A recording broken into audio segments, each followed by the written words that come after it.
Hello বন্ধুরা, good morning সবাইকে। তোমরা সবাই কি করছো? আমি কিন্তু আমার সোনামাকে নিয়ে বসে আছি। আমার কিন্তু চা খাওয়া হয়ে গেছে। আমার সোনামায়ের শরীরটা আগে থেকে একটু ভালো আছে। মা, তুমি কি খাচ্ছ? ছাতু। ছাতু খাচ্ছ? ছাতু চিনে কি নুন চিনি দিয়েও ছাতু খাচ্ছে, বুঝতে পারছো? আর তোমার ছাতু খেতে কেমন লাগে? ভালো লাগে। আর তুমি আগে থেকে কেমন আছো মা? আগে পর্যন্ত ভালো আছি। ও আগে থেকে ভালো আছে, ঠিক আছে। আর তোমার গা চুলকাচ্ছে না? তুমি স্কুল যাবে তো সোমবার থেকে? হ্যাঁ। আর সবাইকে গুড মর্নিং বলে দাও। Good morning. সবাই উঠো, সকালে হয়ে আবার বললে রাত হয়ে যাবে। সবাই ওঠো, সকাল হয়ে গেছে, আবার কিন্তু একটু পরে রাত হয়ে যাবে।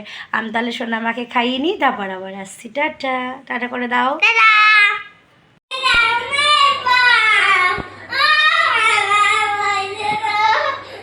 এমা, কি চাইছিস মামার থেকে? কেন? ও পুজোতে জামা কিনবি?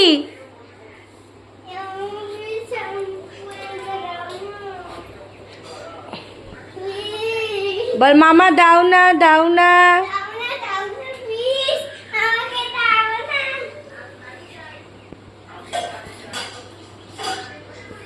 এ বাবা,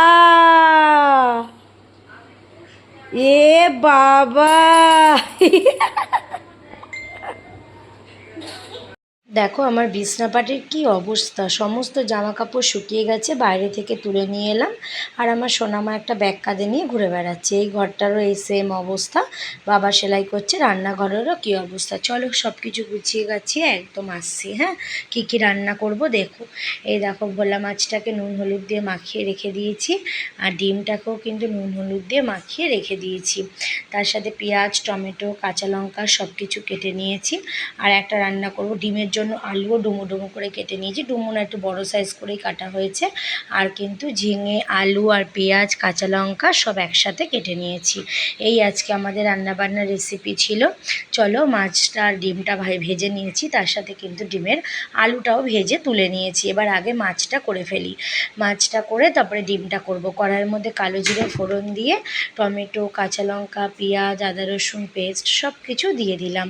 তারপরে নুন, হলুদ, লঙ্কার গুঁড়ো, জিরের গুঁড়ো, যেরকম মাছের ঝাল করে বন্ধুরা সেরকম কিন্তু রান্নাটা ঝাল ঝাল করেই করে নেবো। কেন, ভোলা মাছের ঝালই ভালো লাগে বলো, ঝোলটা কিন্তু একটা গন্ধ গন্ধ ছাড়ে, এই জন্য কিন্তু ভোলা মাছের ঝালটাই আমাদের বাড়িতে হয়। দেখো পাশ থেকে তেল ছেড়ে গেছে, এবার জল দিয়ে দিলাম। ব্যাস, এবার মাছগুলো দিলেই কিন্তু আমার ভোলা মাছের ঝাল রেডি। এরপরে সোজা চলে যাব ডিমে। ডিমটা কেন করে রাখলাম বলো তো, রাত্রিবেলা আমার বাবারা তো সবাই রুটি খায়, রাত্রিবেলা মাছ দিয়ে রুটি খেতে খুব অসুবিধা হয়, ওই জন্য কিন্তু ডিমের তরকারিটা করে রাখলাম। কেমন এসছে, কালারটা ভালো এসেছে। এবার দেখো ডিমটা করে নেবো। আলুটা কষানো হয়ে গেল, আলুটা কষে গেলে কিন্তু এর উপরে জল দিয়ে ডিমটা ছেড়ে দেবো। সিম্পল একদম ডিমের ঝোল করেছিলাম বন্ধুরা, কোনো রকম বেশি মশলাপাতি দিইনি। আর এই যে ঝিঙে আলু রান্নাটা দেখছো, এটা কিন্তু অতি সহজভাবেই করেছিলাম। কড়াইয়ের মধ্যে কালো জিরে ফোড়ন দিয়ে ঝিঙে আলু সব একসাথে দিয়ে দিয়েছিলাম। আর এই যে নামানোর আগে কিন্তু আমি একটু কাঁচা পোস্ত ওপর থেকে ছড়িয়ে দিয়েছিলাম, তাতে কিন্তু খেতে ভালোই লাগে। পোস্ত কিন্তু আমি বাটিনি। চলো তোমাদের রান্নার এবারে ফাইনাল লুকগুলো একটু দেখিয়ে দিই। এই যে ডিমের কারি বা ডিমের ঝোল লাল লাল, আর এই যে হচ্ছে ঝিঙে আলু পোস্ত, আর এই হচ্ছে আমার ভোলা মাছ। যদি বলো কন্টেনারে কেন রেখেছি, কন্টেনারে রাখলে গরম করে নেওয়া যায়। কেমন লাগলো বলো।